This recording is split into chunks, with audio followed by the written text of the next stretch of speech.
Hey everyone, how's it going? And in today's video I'm going to show you how to fix Elden Ring stuck on black screen on PC. So the first thing you want to do is whichever graphics card you're using. For me it's from GeForce, so I search for GeForce Experience and then open the app just like so. And then once it's open, we head over to the drivers folder. As you can see, a new update version is available, so I'm just gonna click on download and make sure it gets updated.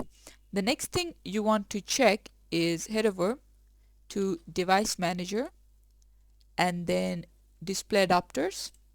Double click on this. As you can see, my graphics card over here, so we right click, head over to properties, go to driver, update driver, and then search automatically for drivers. Click on that one and make sure this is updated. Next thing you can do is make sure your game is verified, and to do that head over to Steam. From there we are going to go into the Elden Ring properties, and then we're going to see something called verify my game integrity, and you're going to check that to make sure all the files are proper and done. The last thing you can do is uninstall and reinstall the game if none of this works. But yeah, this is it for the video. Thanks for watching. Please leave a like and subscribe for more tutorials like this, and I'll see you guys in the next one.